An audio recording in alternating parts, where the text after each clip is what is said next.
Kelly, the cat that sailed in a mail sack in 1920.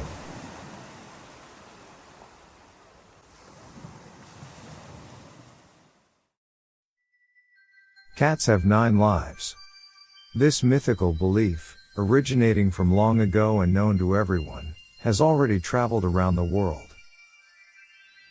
Although Kelly the cat did not travel around the globe, but he needed 8 cat lives to survive that voyage from England to New York, which he spent tied into a mail sack in the deepest part of the dark belly of the ocean liner Aquitania.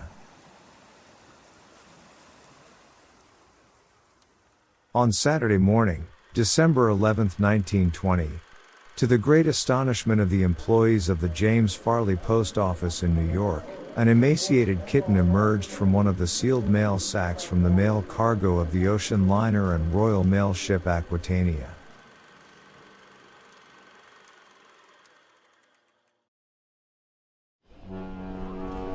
Kelly's stupendous story and harrowing journey began in early December 1920 in Manchester, England. This grey tabby kitten, presumably out of curiosity or seeking shelter from the cold, hid in a mail sack that was still open, but it is also possible that someone wanted to get rid of him that way.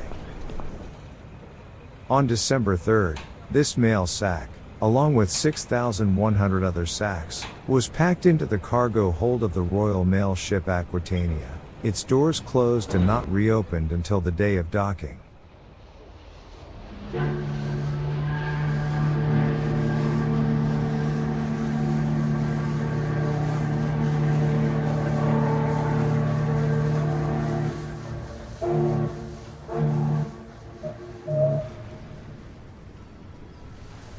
The unfortunate kitten spent 8 days without food and water in a sealed mail sack, completely isolated from the outside world.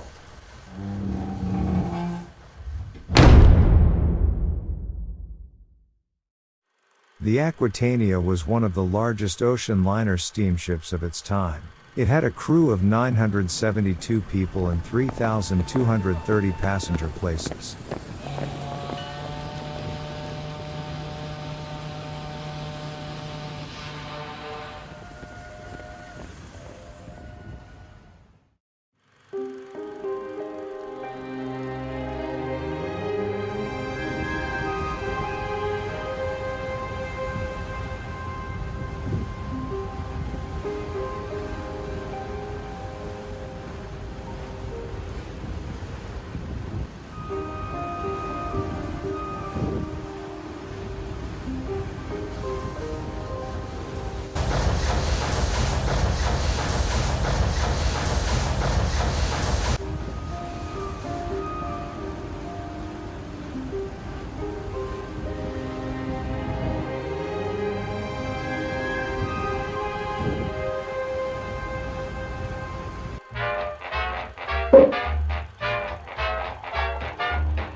On December 11, 1920, Saturday morning, the Aquitania docked New York Harbor.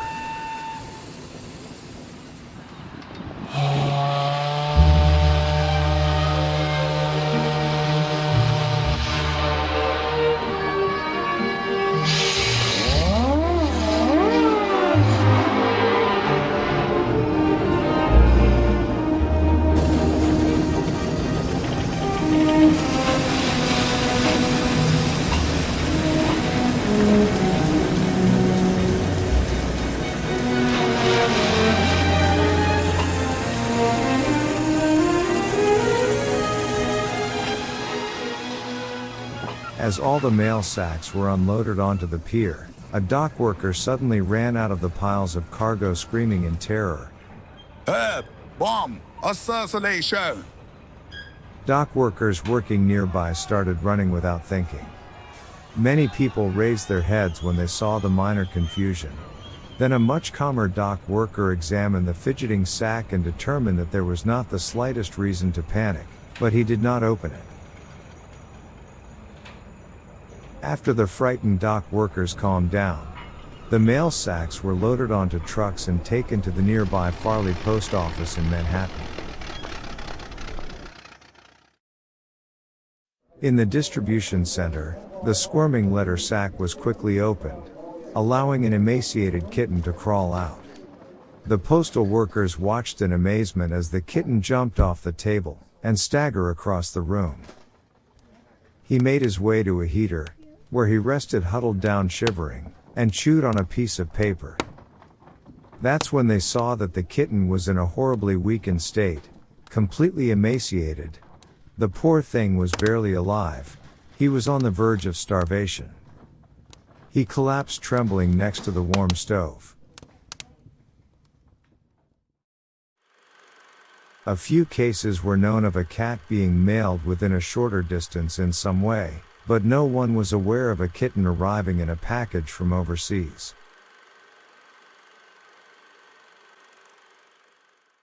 The cases of cat mailing that occurred and were recorded in the United States up to 1920 were as follows. 1895. Mike, the beloved cat of the Williamsburg Post Office, was accidentally almost mailed overseas on an ocean liner. She was discovered during mail sorting by clerks at the General Post Office in Manhattan when they heard her meowing. She only spent a few hours in the mail sack.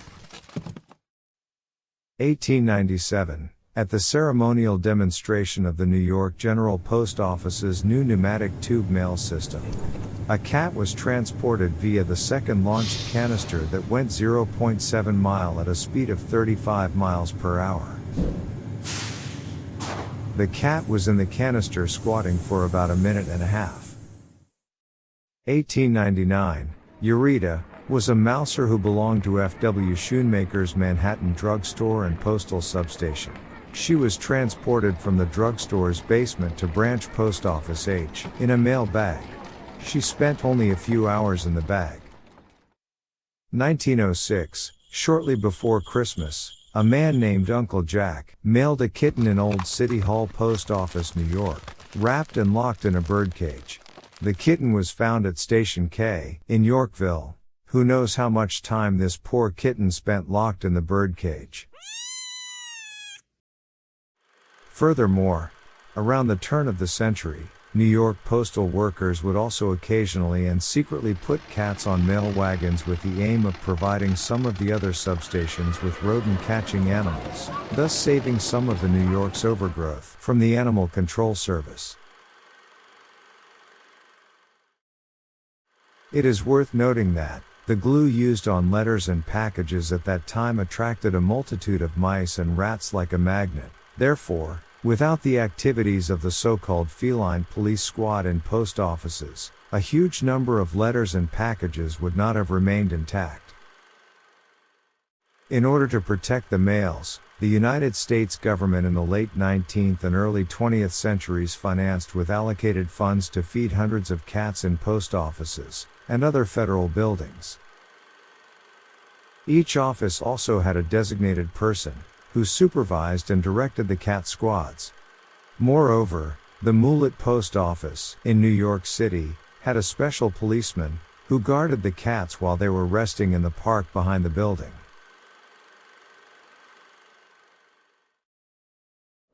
At this time, the James Farley Post Office, no shortage of the mouse-catching cat squads. Groups of cats patrolled or stood in ambush on almost every floor of the building, watching for emerging rodents.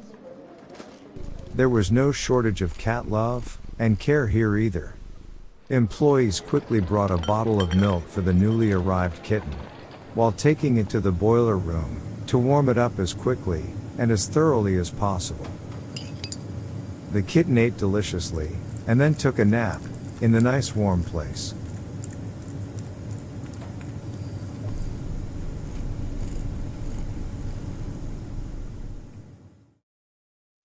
On the sack, in which the kitten arrived, there was no addressee, sender, or stamp. So in the absence of all of these, the employees were unable to trace to whom the mailing belonged, and after all of this, down to either presumed carelessness, or outright bad intentions, they didn't even want to think about. How the kitten ended up in the bag. After finishing their work, the workers examined the piece of paper that the tormented little newcomer had chewed on upon his arrival. It was handwritten, and after a short reading, they discovered that they were holding one page of a love letter. They assumed that this piece of paper must have saved the kitten's life. No doubt, the workers smiled at each other. After all, love letters are imbued with so much passion, tears, and hope, the overflowing content of which rivals the most nutritious milk and beef steak in the world. The kitten stayed alive, and soon regained strength. Word spread immediately throughout the building. There was never a moment's question about whether they to keep it. So the entire post office staff adopted the kitten and named him Kelly.